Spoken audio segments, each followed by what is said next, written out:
Fala galera, beleza? Tudo tranquilo com vocês? Nessa aula de hoje vamos falar sobre dilatação térmica, né? Mais um assunto relacionado com essa parte da física que estuda os fenômenos relacionados com calor e temperatura, né? Que é essa parte da termologia, tá bom? Então na aula de hoje vamos entender por que alguns fenômenos acontecem relacionados com a dilatação térmica, tá bom? Então, vamos iniciar falando, né, de algumas coisas que acontecem no nosso dia a dia, né, alguns fenômenos que acontecem no dia a dia, certo? E nós muitas vezes não entendemos por que esses fenômenos acontecem, né? O primeiro deles é esse aqui, ó. É esse, né? Que vocês estão vendo aqui o quê? Uma rede de instalação elétrica, né? Eu não sei se vocês já perceberam que essas redes de instalações elétricas, né, de alta tensão, elas são colocadas de uma maneira, né, que em alguns momentos do ano esses fios estão bem esticados, em outros momentos eles não estão muito esticados, né? Por que será que acontece isso, né? Porque os engenheiros, ao colocarem essas instalações elétricas, eles têm esse cuidado, né, de não colocar os fios tão esticados. Então, outra coisa é as pontes, né? As grandes pontes feitas de concretos, né? Se vocês observarem, existem espaços, né, entre esses concretos, esse concreto, né? Eles não são colocados totalmente juntos, né? Por que será que eles deixam espaços aí nas pontes, também nos estádios de futebol, né? Quem já foi no estádio de futebol sabe que quando a galera tá lá pulando, né, gritando e pulando, as arquibancadas elas ficam tremendo. Por que será que elas tremem, né? Existem espaços ali entre as arquibancadas, tá bom? Por que será que os engenheiros fazem isso, né? Também, né, os trilhos do trem. Se você observar, ó, existem espaços aqui, né, entre um trilho e outro, que é feito de ferro, existem espaços, né? Antigamente, esses trilhos eles foram colocados sem espaços e aconteceu aí um fenômeno em que, em determinados momentos, esses trilhos eles ficavam todos tortos, né? Por que acontece isso? E também o termômetro, né? O termômetro, quando nós colocamos o termômetro de mercúrio em contato com o nosso corpo, né? Depois de um tempo, esse mercúrio ele vai e se expande. Então são esses fenômenos que nós vamos tentar entender, certo? Nessa aula. Bom? Então olha só, o que é que a experiência mostra, né? A experiência mostra que os sólidos, né, quando eles sofrem um aquecimento, eles aumentam de tamanho, eles se dilatam, né? E quando eles são resfriados, quando eles têm sua temperatura diminuída, ocorre uma contração, tá certo? Essa dilatação ou a contração, ela ocorre nas três dimensões, né, do corpo, que são o quê? O comprimento, a largura e a espessura, tá certo? Então, nós chamamos de dilatação térmica exatamente a variação que ocorre nas dimensões, né, de um sólido, que é causado pelo aquecimento ou pelo resfriamento desse objeto, tá bom? Então, nós vamos observar três tipos de dilatação, né? A primeira delas é a dilatação linear, certo? Na verdade, os objetos eles sempre vão sofrer dilatação volumétrica, ou seja, todo o volume ele vai sofrer dilatação, tá bom? Só que em alguns objetos nós observamos a dilatação principalmente, né, em uma dimensão, que é o comprimento. Por exemplo, nos fios, nas barras, nos cabos, tá bom? Então, esse tipo de dilatação que predomina a dilatação apenas no comprimento, nós chamamos isso de dilatação linear, bom? Como por exemplo aqui em uma barra, ó. Essa barra ela possuía um comprimento L0, aqui em azul, certo? O que aconteceu? Essa barra ela foi aquecida, certo? Ou seja, houve uma variação na temperatura, um aumento na temperatura. Com esse aquecimento, o comprimento inicial L0, ele passou, certo, a ser um comprimento L, um comprimento maior, certo? De modo que o vermelho aqui, ó, está indicando o quanto aumentou após sofrer esse aumento de temperatura. Esse aumento no comprimento da barra nós chamamos de ΔL, ou seja, variação do comprimento, tá bom? E esse ΔL, essa variação no comprimento, vai depender de três fatores. vai depender do tipo de material. Então, nem todos os materiais dilatam da mesma maneira. Alguns materiais dilatam mais, outros dilatam menos, tá bom? Depende do tipo de material, depende do tamanho inicial, né, do comprimento inicial, e também depende de quanto variou a temperatura, certo? De modo que se eu quiser descobrir esse ΔL aqui, né, basta eu fazer a subtração do comprimento final menos o comprimento inicial. Mas eu posso calcular também esse ΔL, né, como eu falei, sabendo o comprimento inicial. Esse alfa aqui é o coeficiente de dilatação linear, né? É exatamente o que caracteriza o material. Cada material tem um coeficiente diferente, tá bom? E ΔT, que é a variação da temperatura, tá bom? Então aqui, ó, o que cada um dessas letras, né, significa, tá bom?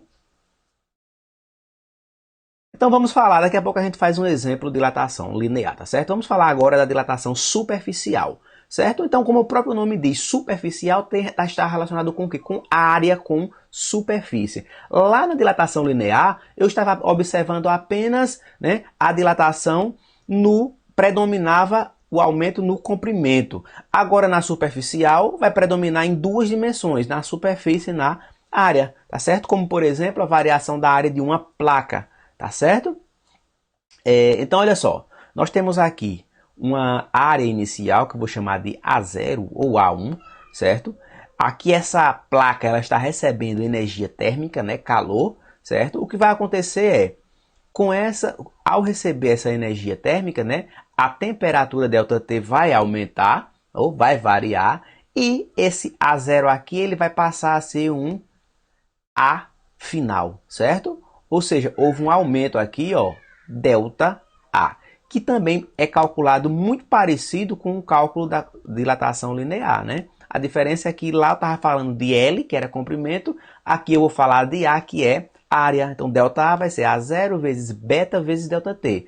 Esse beta aqui é o coeficiente de dilatação superficial, que é o dobro, né? Como aqui eu tenho duas dimensões, o beta vai ser o dobro do alfa, tá bom? Tá certo? E a volumétrica, né, que é exatamente aquela que acontece em todos os objetos, né? Só que aqui há um predomínio nas três dimensões, né? A gente está observando aí uma variação no comprimento, na largura e na espessura, tá bom? Então eu tenho aqui um volume, ó, V0, a uma temperatura inicial T0. O que aconteceu? Esse objeto ele recebeu calor. Quando ele recebe calor, sua temperatura aumenta, tá certo? E aí ele vai passar, ele vai crescer, né? Ele vai se dilatar. Mas ele não vai se dilatar apenas o comprimento nem a largura, vai ser todas as três dimensões. Por isso que esse objeto no formato de cubo, né? Ele cresceu as três dimensões, a largura, o comprimento e a espessura, né? E passou a ter um volume V, uma temperatura T, tá certo? E houve uma dilatação que a gente chama de ΔV, tá certo? Que também é volume final menos o volume inicial. E para calcular esse ΔV, ó, é V0 vezes gama vezes ΔT. Esse gama aqui é exatamente o coeficiente de dilatação volumétrica, que a referência é sempre o coeficiente de dilatação linear, certo? Nesse caso do gama aqui, ele vai ser exatamente o triplo, certo? De alfa. Gama é o triplo de alfa, porque são três dimensões. Beta é o dobro de alfa, tá certo? Então nós podemos dizer que, ó, beta é o dobro de alfa, né? E que gama é o triplo de alfa, tá bom? Muito bom. Então nós podemos fazer um exemplo agora, certo? Um exemplo. Vou fazer um exemplo com a dilatação linear, certo? E aí vocês vão serve também como referência para os outros tipos de dilatação. Bom, então o que é que diz esse exemplo aqui? Diz o seguinte: uma barra de ferro tem comprimento 10 metros a 0 graus Celsius. Então olha só, o comprimento de 10 metros a 0 graus Celsius. Então isso aqui é L1. O comprimento é L. L1 igual a 10 metros a 0 graus Celsius. Então é T1. T1 igual a 0 graus Celsius, tá bom? Sabendo que o coeficiente de dilatação linear do ferro é alfa, linear é alfa, 12 vezes 10 a menos 6 graus Celsius a menos 1, tá bom? Aí ele pede para você calcular na letra A dilatação da barra. A dilatação é ΔL. Ele quer que você descubra ΔL. Então, ΔL, tá certo? A 20 graus Celsius. Então, quando a temperatura T2 for 20 graus Celsius. Tá bom? E ele quer saber também o comprimento final. Ele quer saber L2. Também a 20 graus Celsius. Então, não vou colocar novamente, tá bom? Beleza, vamos lá descobrir. Primeiro, vamos descobrir ΔL, certo? Então, ΔL, nós já sabemos que vale quem? L1 vezes alfa vezes ΔT, não é isso? Então, ΔL vai ser igual. Quem é L1? Tá aqui, 10 metros. 10 vezes. Quem é alfa? O coeficiente de dilatação linear. Vale quanto? Tá ali, 12 vezes 10 a menos 6. E de quanto variou a temperatura? De 0 até 20 variou 20. Tá bom? Então, ΔL vai ser igual a... Fazendo essa multiplicação, ó. 10 vezes 12 dá 120, né? 120 vezes 20 vezes 10 a menos 6, né? Isso dá igual a 120 vezes 20 dá 240, né? 2.400, não é isso? Ó, 12 vezes 2, 24, 2 zeros, 2.400, vezes 10 a menos 6. De modo que ΔL vai ser igual. Agora, ó, vamos transformar essa notação científica, né, em um número aqui decimal. Como é que eu faço isso? Olha só. Aqui esse menos está indicando que a vírgula vai andar para a esquerda, 6 casas, mas aqui não tem 6 casas, então eu completo com 0. Vamos colocar aqui em cima. Ó. Eu vou completar com 0 aqui, tá, alguns zeros, certo? E a vírgula está aí, né? No finalzinho do último zero. Então ela vai andar 6 casas. Ó. Ela vai andar 1, 2, 3, 4, 5, 6 casas. Então ficou como? 0,0024. Né? Esses outros zeros aí não precisa colocar. ΔL, ó, como a distância aqui é metros, então aqui também é metros. Então o aumento foi esse aí, certo? 0,024 metros. Ou seja, 2,4 milímetros, não é isso? Muito bom. Então aumentou pouco, né? Aumentou pouco porque a variação de temperatura também foi pouca, tá certo? Então fizemos a letra A, isso aqui é a letra A, né? Vamos agora fazer a letra B. Na letra B ele quer saber o comprimento final da barra, ou seja, ele quer saber L2, né? Então quem vai ser o comprimento final? L2 vai ser o comprimento que já tinha mais o que aumentou, tá certo? Então o comprimento que já ele tinha era L1 e o que aumentou é ΔL, ou seja, L2 vai ser igual a L1 que é 10 mais ΔL que foi 0,0024. De modo que L2 vai ser igual, somando isso aqui vai ficar 10,0024 metros. Então esse aqui é o ΔL e esse aqui é o L2. Tá beleza, gente? Tranquilo? Beleza, valeu então, né? Bons estudos.